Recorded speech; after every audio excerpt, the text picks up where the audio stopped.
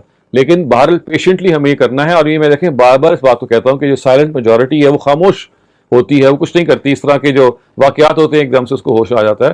They have a role to play and the role is that they have to realise کہ اس معاملے میں جو ووکل مائنورٹی ہے اس کا استدلال غلط ہے ان چیزوں میں. تو کاؤنٹر نیریٹو جو ہوتا ہے ان ساری چیزوں میں, اس کو پیش کرنا, اس کو ینگسٹرز کے حوالے سے, ان لوگوں کے حوالے سے کہ جو سوسائٹی کے اندر دے ہیو انفلوئنس, ان کو بتانا کہ دیکھیے اصل بات یہ ہے. اور سب سے بڑی بات یہ ہے کہ مذہبی تعلیم کو ریفارم کرنا, جو ظاہر ایک کار دار جسے کہتے ہیں ایک مشکل کام ہے. یہ جب تک یہ ہم سٹیپس نہیں اٹھائیں گے, میں نے آپ کی بات کو ظاہر کو تفصیل سے اس کا جواب دینے کی کوشش کی, لیکن جب تک ہم یہ سٹیپس نہیں اٹھائیں گے یہ واقعات I am afraid they will keep happening and we will just regret them once they happen, as they happen, but we don't have any permanent solution unless that silent majority realizes what it has to do. Islamic terrorist by the French president. یہ افسوسناک بات ہے کہ ہم یہاں بیٹھے ہوئے کچھ کر نہیں سکتے ان قسم کی حرکتوں کی وجہ سے. دیکھیے یہ بات بھی صحیح نہیں ہے نا کہ اب ایک مسلمان نے, ایک چیچن نے اگر ایک واقعہ کیا تو اس سے سارے مسلمان تو ٹیررسٹ نہیں نہ ہو سکتے. آپ کو پتہ ہے سارے مسلمان اس کو کنڈیم کرتے ہیں. تو یہ جن سے زیادتی ہوئی ہے ان کو بھی بہرحال تھوڑا they have to be fair کہ اگر چند لوگ یہ غلط کام کر رہے ہیں تو اس کے نتیجے میں پوری کی پوری کمیونٹی کو تو نہیں ذمہ دار ٹھہرایا جا سکتا, خاص طور سے اگر وہ کمیونٹی اس جگہ پہ ہو کہ وہ کنڈیم کر رہی ہو. تو I think this is also something that we need to realise کہ بعض دفعہ when we are the victims تو ہم جواب میں we retaliate in a very unfair way. تو فرینچ پریزیڈنٹ کو یہ ذہن میں رکھنا چاہیے کہ کرنے والے جو ہیں وہ مطلب ایک مائنورٹی میں ہیں جس کو ہم کنڈیم کرتے ہیں, they don't represent the mainstream Muslims. تو ایک آدمی کے اقدام کے نتیجے میں آپ سارے مسلمانوں کو لیبل کر دیں تو میرا خیال ہے یہ تو انصاف کے خلاف ہوگا. اگلا سوال شبیر نائک کا ہے. Shabbir please go ahead. Thank you. میرا کوشچن سورہ فاتحہ سے متعلق ہے. جی. ایک سورت ہے سورت ہجر جی میرے سامنے ہے, اس کی 15ویں سورت ہے, اس کی آیت 87 ہے, اور میرے سامنے جو ترجمہ لکھا ہوا ہے, ہم نے تم کو 7 ایسی آیتیں دے رکھی ہیں جو بار بار دہرائی جانے کے لائق ہیں اور تمہیں قرآن عظیم عطا کیا ہے. تو میرا کوشچن ہے کہ یہ جو یہ آیت ہے یہ انہی 7 آیات کے مطابق ہیں سورہ فاتحہ کے متعلق, اور اسی سے ریلیونٹ ہے کہ کچھ متبع فکر جو ہے وہ اعوذ باللہ پڑھتے ہیں اور بسم اللہ کو اسکپ کر دیتے ہیں. تو آپ کے نزدیک وچ از دا بیٹر وے بسم اللہ کے ساتھ؟ جی پہلے دوسرے سوال کا میں پہلے جواب دے دیتا ہوں. تو دیکھیے یہ آداب کی چیز ہے کہ آپ سورہ سے پہلے اعوذ باللہ پڑھیں, بسم اللہ پڑھیں. آپ دونوں پڑھ سکتے ہیں, آپ کوئی ایک پڑھ سکتے ہیں. There is no hard and fast rule. جس چیز کی تلقین زیادہ کی گئی ہے وہ یہ کہ بہرحال ہمیں بسم اللہ پڑھ کے آغاز کرنا چاہیے. تو اعوذ باللہ پڑھیں یا نہ پڑھیں لیکن بسم اللہ پڑھنا ریکمینڈیڈ ہے. تو یہ ایک ریکمینڈیشن کی چیز ہے. لیکن جہاں تک آپ نے سورہ ہجر کی ان آیات کا حوالہ دیا, وَلَقَدْ آتَيْنَاكَ سَبْعًا مِنَ الْمَثَانِي, آیت ہے کہ جو قرآنک ورڈز ہیں, یہ انفارچونیٹلی ایک غلط انٹرپریٹیشن کا شکار ہو گئی ہے. اور چونکہ روایت میں آ گیا ہے کہ سورہ فاتحہ کو 7 من المثانی کہا گیا, تو اس وجہ سے یہ کہا جاتا ہے کہ یہ 7 جو دہرائی جانے والی آیتیں ہیں یہ سورہ فاتحہ, یہ ٹھیک نہیں ہے. اس کے کچھ وجوہات ہیں. پہلی وجہ تو یہ ہے کہ سورہ فاتحہ کی 7 آیتیں ہی نہیں ہیں, 6 آیتیں ہیں. اور لوگوں نے چونکہ کوشش کی ہے کہ یہ حدیث آ گئی ہے جو یہ بتاتی ہے کہ سورہ فاتحہ 7 مثانی ہے, تو انہوں نے پھر کیا کیا کہ بعض لوگوں نے بسم اللہ کو ایڈ کر دیا تاکہ آیتیں 7 بن جائیں. یہ تو ظاہر ہے کاؤنٹ ٹھیک نہیں ہے, کیونکہ بسم اللہ تو سورہ کا حصہ نہیں ہوتی, وہ تو ایک آداب کی چیز ہے, وہ تو ہر سورہ میں ہم پڑھتے ہیں. اچھا, بعض لوگوں نے جب یہ دیکھا کہ اس سے بات نہیں بنے گی تو انہوں نے کیا کیا کہ جو آخری آیت اس کو 2 حصوں میں تقسیم کر دیا, غیر المغضوب علیہم پہ ایک انہوں نے حصہ بنا دیا اور اس سے 7 کا کاؤنٹ کرنا پورا کر دیا. تو یہ بہرحال you just key not make a worse yourself. آیتیں تو ڈیوائنلی ہمیں پتہ ہوتی ہیں, تو 6 آیتیں ہی ہیں. تو اس وجہ سے پہلی تو اس پہ تنقید یہ ہے. دوسری اس پہ تنقید یہ ہوتی ہے کہ یہ جو کہا گیا نا کہ 7 بار بار دہرائی جانے والی آیتیں, یہ ترجمہ کیا گیا انہوں نے مسانی کا. سورہ ہجر کے جو ورڈز آپ نے پڑھے ہیں نا, اس کی جو اردو کا ترجمہ اس کا عربی ہے مسانی. مسانی کا مطلب یہ ہے ہی نہیں دہرانا والا, اس کا مطلب ہے وہ چیزیں جو جوڑا ہیں. اس کا جو صحیح مفہوم ہے مسانی جو ہے یہ مسنا کی جمع ہے. It's a plural of the singular مسنا, اینڈ مسنا means something which occurs in pairs. It does not mean something which is repeated. تو ان دو کاؤنٹس کی وجہ سے یہ جو سورہ فاتحہ کو مراد لینا اس سبع مثانی کے حوالے سے یہ کس طرح سے درست نہیں ہے. اس کی میں تشریح ایک اور جگہ پہ کر چکا ہوں جب ہم قرآن کی کلاسز پڑھ رہے تھے. یہاں اس آیت کا بالکل مفہوم اور ہے. آپ اس کی تفصیل دیکھنا چاہیں تو استاد امین حسن اصلاحی کی تدبر قرآن میں یہ آیت نکال کے دیکھیں. سورہ جو ہے یہ جو تفسیر آن لائن اویلیبل ہے تدبر قرآن.org, یا اگر آپ کو میسر نہیں ہے تو استاد جاوید احمد غامدی کی تفسیر آپ دیکھ سکتے ہیں. اس آیت کے تحت انہوں نے ایکسپلین کیا ہے کہ یہاں سبب المثانی کا اصل مطلب کیا ہے. میں نے آپ کو صرف بچانے کی کوشش کی ہے کہ سورہ فاتحہ اس سے بہرحال مراد نہیں ہو سکتی, کیونکہ نہ اس کی 7 آیتیں ہیں اور نہ اس کا مطلب یہ ہے کہ بار بار دہرائی جانے والی. مسنا کا مطلب یہ ہے, بلکہ اس کا مطلب ہے وہ چیز جو کہ جوڑا ہے. اگلا سوال عمران بابر کا ہے. عمران پلیز پوچھیے. السلام علیکم ڈاکٹر صاحب. وعلیکم السلام. ڈاکٹر صاحب آج آپ نے مشن کی بات کی. جی. I was just reading about اسلامی جو تحریکیں ہیں ہماری, کئی تحریکیں جو آج بھی چل رہی ہیں. تبلیغی جماعت ہے جیسے, ان کا بڑا فوکس عبادات کے اوپر ہے. کچھ اور آج کل تو ماشاء اللہ سب لوگ یوٹیوب پہ اویلیبل ہیں, اور زیادہ تر وہاں پہ فروئی مسائل کی اختلافات کو اور ان چیزوں کو ڈسکس کیا کے ساتھ. I was just thinking کہ اس کا پرپس کیا ہے. I came across another movement. آپ کی ان کا عقیدہ بھی شاید ہم سے مختلف ہے, آغا خانیز جو ہیں, but they really focus on making their people productive citizens of the society. اس کے اوپر فوکس کرتے ہیں, ان کی کوالٹی آف لائف کو بہتر کرنے کی فوکس کرتے ہیں, اور ان کمیونٹیز کو بھی آپ دیکھیں تو شاید ہم سے زیادہ بہتر کمیونٹیز ہیں. تو میں یہ پوچھنا چاہ رہا تھا کہ کیا ہم لوگ غلط مشن پہ تو نہیں چل رہے ہیں زیادہ؟ دیکھیں آپ کی کیا ہے؟ جی, آغا خانی جو ہے نا, چونکہ وہ مائنورٹی میں ہے تو ساری جو مائنورٹیز ہیں نا وہ اپنے آپ کو پریزرو کرنا چاہتی ہیں, they want to stand out. تو یہ ان کی بہت پازیٹیو کنٹریبیوشن ہے آغا خانیز کی, کہ ان کا ہر شخص جو ہے وہ پروڈکٹیو ہے, ان کا ہر شخص جو ہے وہ کسی نہ کسی مقصد کے ساتھ جڑا ہوا ہے. اور چونکہ وہ چاہتے ہیں کہ they want to make a difference in the society that they live in, تو یہ اس کی ایک بڑی مثال حبیب بینک ہے.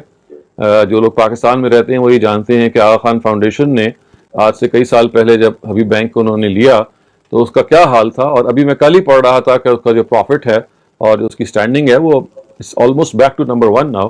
دس از جسٹ ون تھنگ. لیکن other than that Aga Khan Foundation کے بے تحاشا ایسے ویلفیئر کے پروجیکٹس ہیں جو مطلب دے آر مائنڈ باگلنگ. آپ حیران ہو جاتے ہیں کہ اتنا زبردست کام انہوں نے کیا. تو اس وجہ سے یہ تو بالکل ٹھیک ہے کہ انہوں نے صحیح طرح سے پرزرو کیا, لیکن میرا خیال ہے کہ it is the lack of realisation on our part جس کے ہم شکار ہیں.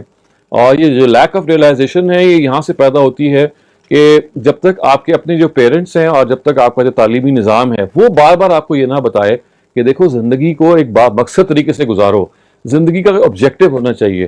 یہ جو بھیڑوں کی طرح زندگی گزارنی ہے, تو مطلب میں سوری ذرا سخت الفاظ استعمال کر رہا ہوں کہ جانوروں میں اور انسانوں میں اگر کوئی فرق ہے تو ظاہر ہے وہ کچھ ہونا چاہیے نا, کہ کوئی ہائر آبجیکٹو کے ساتھ وہ جئیں. ورنہ دیکھیے کھانا پینا, بچے پیدا کرنا, آرام کرنا, مطلب یہ سارے کام یہ جانور بھی کرتے ہیں. چلیں انسان کچھ بہتر کر لیتے ہیں, ویرائٹی زیادہ ہوتی ہے, لیکن اصل میں انسان کے اندر جو خدا نے ایپٹیٹیوڈ اور ٹیلنٹس رکھے ہوئے ہیں وہ کتنے زیادہ ہیں, ان کو ریئلائز کرنا اور اس کے نتیجے میں trying to make a difference in the society that we live in. تو یہ اس کی اویئرنیس جیسے آغا خانی پیدا کرتے ہیں تو وہ اپنی they start from which is the first seat of learning from their mothers. میں ابھی ریسنٹلی ہاشوانی صاحب آلسو ان آغا خانی, ان کی بایوگرافی پڑھ رہا تھا, جو پرل کانٹیننٹل اور میرٹ کی چینز وغیرہ ان کے یہ مالک ہیں. تو یہ it's a book worth reading, کس طرح سے ایک ہمبل بگننگ سے ہاشوانی صاحب نے کیا کیا اور کس طرح سے ان کی والدہ نے, یعنی اس میں ایک واقعہ انہوں نے یہ لکھا کہ بڑے سے بڑے ہوٹل میں جب وہ جاتے ہیں, یہ ان کی والدہ کی ٹریننگ تھی بچپن کی, انہوں نے کہا تھا کہ دیکھو اپنے کپڑے تو اپنے خود دھونے ہیں اور کپڑے اپنے خود استری کرنے ہیں اور کسی پہ ڈیپینڈنٹ نہیں ہونا. تو انہوں نے لکھا کہ آج بھی میں دنیا بھر میں جاتا ہوں, بہت زیادہ لیوش ہوٹلس پہ ہوٹلنگ وغیرہ ہوتی ہے, لیکن نہ کبھی میں نے لانڈری میں اپنے کپڑے دیے ہیں, نہ کبھی میں نے جوتے کسی کو پالش کرنے کے لیے دیے ہیں. اپنا میں کام خود کرتا ہوں اور بڑے فخر سے کرتا ہوں, اس لیے کہ مجھے کسی پہ ڈیپینڈنٹ نہیں ہونا. تو ایک بیسک قدر تھی کہ ڈیپینڈنٹ نہیں ہونا, انڈیپینڈنس برقرار رکھنی ہے, اپنی ڈگنیٹی برقرار رکھنی ہے. اور اس طرح کی بہت چھوٹی چھوٹی باتیں ان کے ہاں انہوں نے بیان کی ہوئی تھی, جو ہے اس وقت موقع نہیں ہے بیان کرنے کا, لیکن just to make that point all the same کہ اس کمیونٹی کے اندر یہ اویئرنیس والدین شروع کرتے ہیں پیدا کرنا. پھر ان کا سسٹم آف ایجوکیشن جو ہے, ان کا جو جگہ ہے جہاں پہ وہ لوگ جاتے ہیں, and they have their gatherings regularly, جہاں پہ عام لوگوں کو بھی جانے کی اجازت نہیں ہے, وہاں پہ یہ انسٹل کرتے ہیں, کیونکہ this is part of their self preservation as well. تو بس اس سے سیکھنا چاہیے. مطلب صحیح ظاہر ہے کہ آپ اختلاف تو کر سکتے ہیں بہت سارے عقائد میں ان سے, وہ ایک اپنی جگہ پہ ہے, لیکن this is one thing that we have to learn.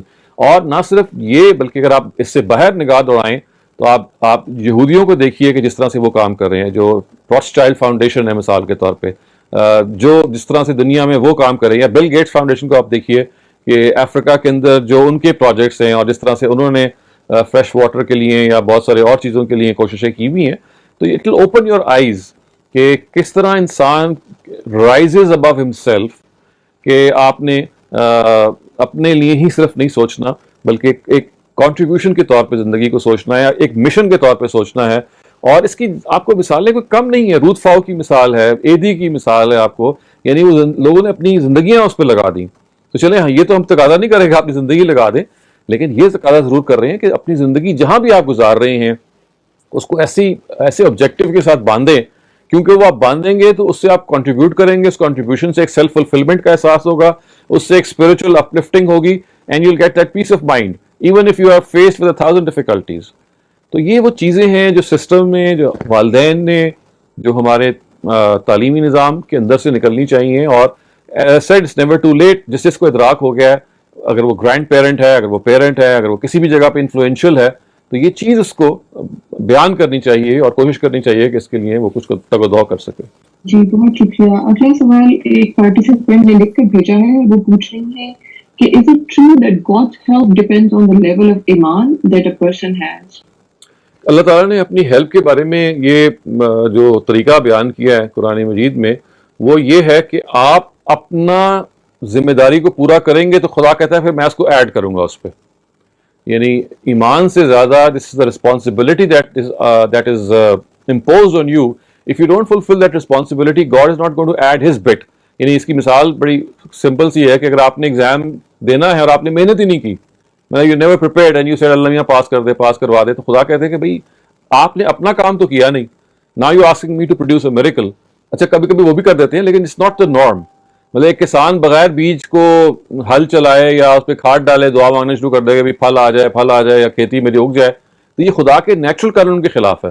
تو نیچرل قانون یہ بتاتا ہے کہ خدا کی جو ہیلپ ہے وہ تب آتی ہے کہ when you do your due, when what you have to do has been done.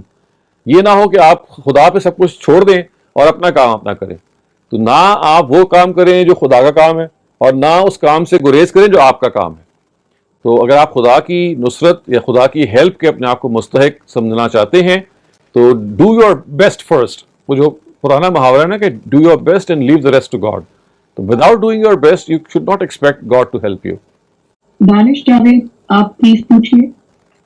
Doctor صاحب مجھے یہ پوچھنا تھا, جیسے کہ حضرت عیسیٰ علیہ السلام کے بارے میں کہا جاتا ہے کہ وہ واپس آئیں گے, ان کا نزول ہوگا. تو یہ چوتھی سورہ کی 159 آیت ہے, اس میں ہے کہ وَإِمَّنْ أَهْلِ الْكِتَابِ إِلَّا لَيُؤْمِنَنَّ بِهِ قَبْلَ مَوْتِهِ.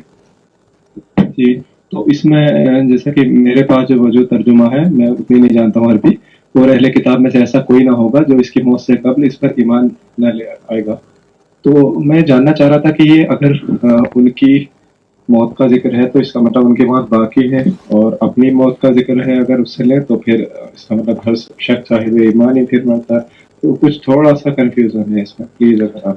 پہلی بات تو یہ ہے کہ وَإِن مِّنْ أَهْلِ الْكِتَابِ کی اگر آپ نے تفصیل دیکھنی ہو تو میں اگین آپ سے کہوں گا کہ آپ تدبر قرآن کو یا استاذ غامدی کی جو تفسیریں کو دیکھیں. یہاں پہ إِن مِّنْ أَهْلِ الْكِتَابِ إِلَّا لَيُؤْمِنَنَّ بِهِ سے مراد نبی صلی اللہ علیہ وسلم کی وفات ہے, حضرت عیسیٰ کی وفات کا ذکر نہیں ہے یہاں پہ. یعنی ان سے پہلے جو ان کے اپنے جو یہود و نصارہ ہیں, جو ان کے زمانے کے ہیں, وہ یہ اس کا تذکرہ چلا آ رہا ہے. اس وجہ سے جن لوگوں نے اس کا ترجمہ حضرت عیسیٰ کے حوالے سے کیا ہے, انہوں نے دیکھا نہیں ہے کہ ایک بہت بڑا جملہ معترضہ ہے. جملہ معترضہ کا کیا مطلب ہے کہ ایک انسرشن ہے درمیان میں, بات اصل میں پیچھے سے ہو رہی ہے. قرآن مجید کا جو یہ سلسلہ ہے یہ شروع ہوتا ہے یہاں سے کہ یسألوک اہل الکتاب, یعنی اہل کتاب تم سے پوچھتے ہیں. تم سے مراد نبی صلی اللہ علیہ وسلم ہے. درمیان میں پھر ایک گریز آتا ہے لمبا, اور اس کے اندر پھر یہ بتایا جاتا ہے کہ یہ جو نصارہ ہیں انہوں نے کیا غلطیاں کیں اور کیسے حضرت مسیح کو جوز نے کیا غلطیاں کیں اور حضرت مسیح کو قتل کرنے کی کوشش کی.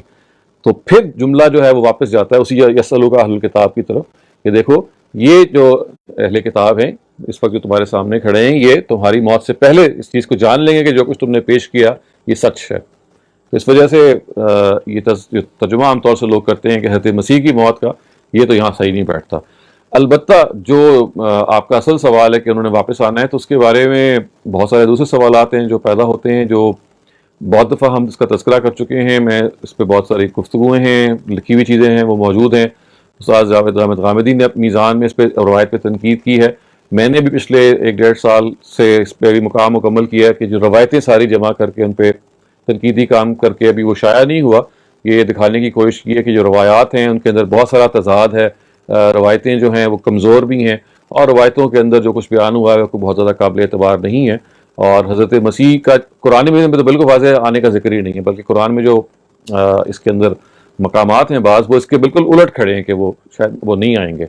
یہ مسئلہ ہی حدیثوں سے پیدا ہوا تھا تو ان حدیثوں پہ کام کر کے یہ بتانے کی کوشش کی ہے ریسنٹلی. وہ جب کبھی چھپے گا آپ کے سامنے آ جائے گا کہ وہ روایتیں جو ہیں وہ بہرحال قابل اعتبار نہیں. اگلا سوال ہم شاہینہ سے لیتے ہیں. سر میرا یہ سوال ہے کہ اگر کوئی ہیلپ لیتا ہے کوئی مالی مدد کے لیے کال کرتا ہے ایسا بندہ جس سے ہم جانتے ہیں کہ وہ منشیات کا عادی ہو اور ایسے طور پہ وہ بیچارہ مطلب ظاہر کوئی سوال کرنا بھی بہت مشکل کام ہوتا ہے تو وہ کہتا ہے کہ مجھے ضرورت ہے آپ نے کسی کو بتانی نہیں ہے اور آپ نے پلیز میری مدد کریں مجھے گھریلو ضرورت ہے.